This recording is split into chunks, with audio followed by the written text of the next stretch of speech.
I mean, everywhere else in the Labour Party and institutions, he is hegemonic. The bulk of the trade unions, even if they privately might have some doubt, are publicly on side and will back his agenda on the conference call. The party grassroots is squarely behind him, partly because if you're a Labour MP, you can't leave, so you kind of sit there with your head in your hand. Whereas, although lots of people are joining the Labour Party, equally importantly, lots of people are leaving. So the Labour Party is a much more supportive entity to Jeremy Corbyn because the new members like him and the departing members do not. Thank you very much for that. Now, is there such a thing as man heat and turn left in 200 yards? Do men impose their liking for a cold room on women who prefer a warmer chamber? So said the woman running for the Democratic nomination for New York governor this week. Cynthia Nixon's campaign called on debate organisers to set the temperature to 76 degrees, a cosy 24°C, describing normal working conditions as notoriously sexist. Such notorious sexism is what we at Broadcasting House are out to examine, challenge and banish. So engineers have been hard at work for 72 hours with groundbreaking experiments on the cusp of realisation. First, the studio has been chilled to an entirely reasonable, what I think is reasonable, 21.2 Turn left at the end of the road. Very fancy thermometer that I have next to me. Two of our newspaper reviewers will then pronounce judgment. Over the running time of this programme, in real time, the temperature will be gradually raised, and again the judgment of our newspaper review team will be called for here in an allegedly chilly studio. With me is the journalist and TV presenter Esther Ransom and Daily Telegraph's chief political correspondent Mr. Hope. Good morning to you. Good morning. Right, key question. Is this room cold? Esther? Certainly it's refreshing, but I'm quite happy in 19 degrees.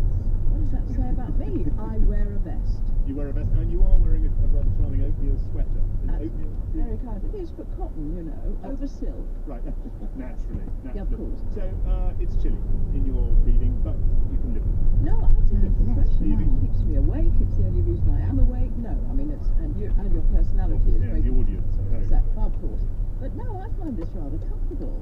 Dale Winton, the late, much lamented Dale Winton, used to keep his studio at sort of freezing temperature, actually. Yeah, right, in 200 yards. Yes, and of course male presenters have an absolute horror of sweat. Right, I'm not going to go there. Chris, what do you think?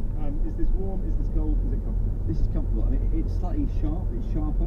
I'm wearing a light jumper and a shirt and other clothes too. And no vest. No vest for the Telegraph. No, we don't wear vests. No, it's nice and sharp, I think, and I like it. And I think it's definitely man temperature. Any warmer might be female. Well, we are going to increase the temperature, and we're going to turn the temperature gauge up. At the end of the road, and then My immediately charming left. assistant Scott will remain silent throughout this entire process. It's turning the temperature gauge up to the highest, and we now have a fan heater, which Scott is going to turn on. It's going on full blast right now. You should be able to hear it. Here we go. No expense spared there. Can I ask what the maximum is? Well, what happens is that after a while, if it gets too broilingly hot in the studio, the air conditioning will kick in. So we're not quite sure how hot it's going to go, but we're going to make Turn right now, and then immediately left. Pluckily doing its work. Take my jumper. Definitely. I don't know what. We will have you both back to judge this chokingly hot studio in about 40 minutes' time. Thank you for your contribution so far, and heater as well. Turn right in a quarter of a mile, and then right again. Now, in the absence of a proper scrap over Brexit, scallop scuffles were the undoubted island story of the week. French fishermen allegedly pelted pucky British boats with rocks in an attempt to dissuade the Brits, not very politely, from whipping scallops from the seabed.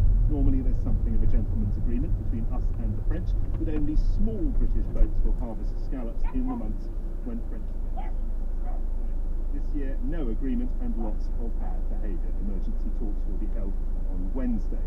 The ancient harbour town of Rye on the south coast has a soft spot for the scallop, or scallop, or however you wish to pronounce it. There's another controversy. There's an annual scallop week in late February that has people queuing in the freezing cold for the bivalve mollusk.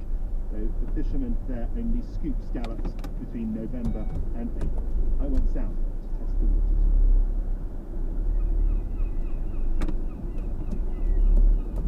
It's low tide right now in Rye Harbour. There are muddy-bottomed boats drying Turn right in 200 yards. Sky, delicious sunshine, lots of seagulls. Rye is an ancient